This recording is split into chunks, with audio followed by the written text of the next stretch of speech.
Death is a subject many people don't think about until either a loved one passes away or the individual themselves is facing death. Then one of the harsh realities to be addressed is the rather large price tag that comes with paying for a casket and then a burial plot and maybe even renting a facility for the memorial service.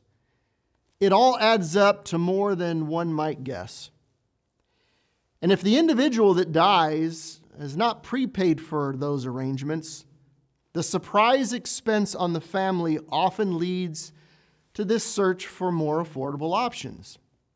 And so the question is often asked by those who want to know what the Bible says, is cremation an option I can consider? And what they mean by that is there anything in the Bible that speaks to this question? Is there a command of any kind about how we are to dispose of a dead body?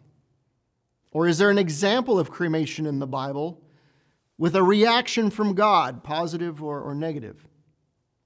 Maybe there's a principle. Is there a principle that might apply here? Or is this simply a matter of judgment, left to each individual and each family to decide? I would like to start by asking you to think with me about the various customs of various cultures. If you think about the bodies of Egyptian pharaohs, they were wrapped in a process known as mummification and then typically placed in an ornate tomb made of stone or something beautiful to look at, and many of them placed in the pyramids. Their bodies were not buried in the ground. And this is not much different from what we read in the Bible. From Abraham to Jesus, we read about bodies being wrapped and then placed in a cave. You think about times of war or times of disease and plague. It was common for bodies to be piled up in mass and then burned to prevent sickness from spreading. There are places where the ground is so muddy and marsh-like, maybe because that land is below sea level, that bodies are not buried underground. Rather, they're placed in above-ground containers called sepulchres. If you just do a little research on this, you'll find a variety of customs for disposing of the dead. I did, however, notice a common theme that I found very interesting among those customs, and that was the belief that people were sending the body of their loved one to the afterlife. When I read about the Vikings, specifically a Viking soldier, they would place his body on a small boat. They would place his belongings on that boat. They would even put food on that boat and then send it off into the ocean. I also read about something called sky burial, where the body is carried up to the top of a very high mountain and then just left, exposed for nature to take its course. I was recently at a hospital with a dear Christian woman. Her husband had just unexpectedly died, and I accompanied her to go see his body. And when we walked into that room, as you can imagine, it was an incredibly heavy and sad feeling to see that lifeless body, and you can just imagine her sorrow. But she quickly said to me, "I don't want to stay here. My husband isn't in this body anymore." This was a Christian woman who knew her husband was now with the Lord. She knew what the Bible said. The body without the spirit is dead. The Bible also says, "Then the dust will return to the earth as it was, and the spirit will return to God who gave it." The Bible teaches us it is appointed for men to die once, and after this, the judgment. And after the unavoidable experience of death, the body returns to dust and the spirit goes to God. But that isn't the end of the story. The Bible says God isn't done with the body, which is probably why conscientious people ask the question of whether cremation is scriptural or not. While the body will decay and return to dust, Jesus said that there will come a time when all who are in the graves will hear his voice and come forth. Those who have done good to the resurrection of life, and those who have done evil to the resurrection of condemnation.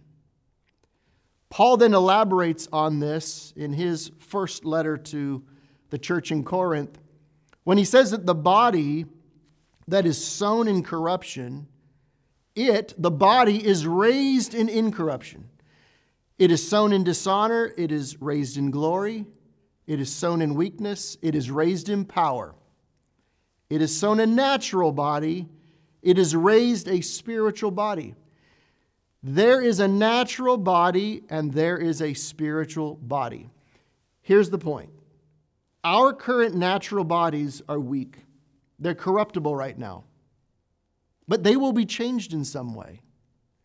God is going to resurrect them and change them into a body fit for eternity. So it really doesn't matter if you burn in a building, if that's how you die. If you're eaten by a shark, or if you're dismembered in a horrific car accident. God can and will change the body, everyone's body, on the day of judgment into whatever he wants it to be. And we don't have to worry about God's ability to do what he said he's going to do when that time comes.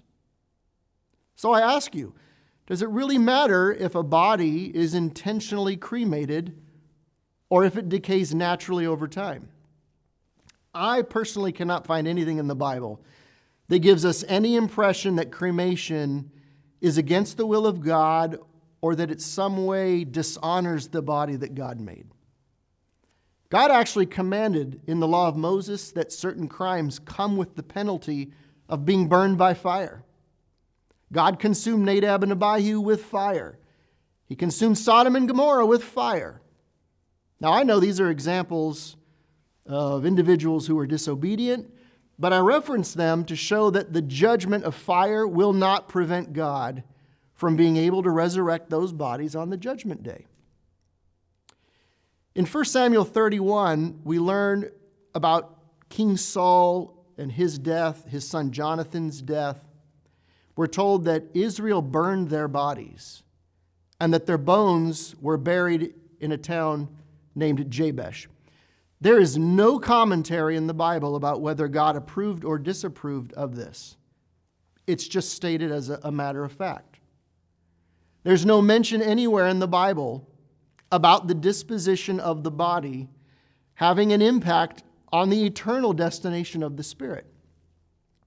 Think with me about Joseph. According to Genesis 50, the children of Israel placed his body in a coffin, and then they carried that coffin out of Egypt 400 years later. Then they carried it around the wilderness for 40 years, and then finally buried it in the land of Canaan, the promised land, in a city called Shechem.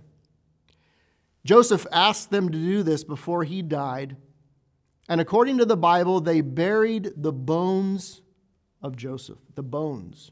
You see, the body had turned to dust over those 400 plus years, and it was only the bones that remained for burial. Here's the bottom line. God said to the first man, Adam, "In the sweat of your face you shall eat bread until you return to the ground. For out of it you were taken, for dust you are, and to dust you shall return." Perhaps we're asking the wrong question with regard to cremation.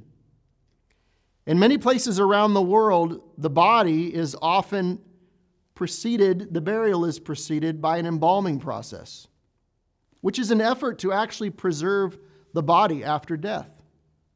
Then it is placed in a sealed casket as if to further preserve and protect it. So when you think about it, neither cremation nor embalming is a natural return to dust. So on this topic, the Bible is silent, and that is meaningful.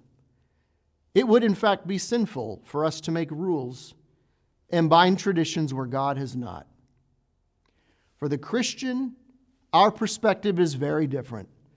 The body and this life is temporary. God has something wonderful prepared for those who love Him and for those who follow and obey His Son, Jesus Christ. So the question of cremation, while it's often an emotion-based question, I want you to please do whatever you think is best for you and your family, and know that God is not prescriptive on this topic.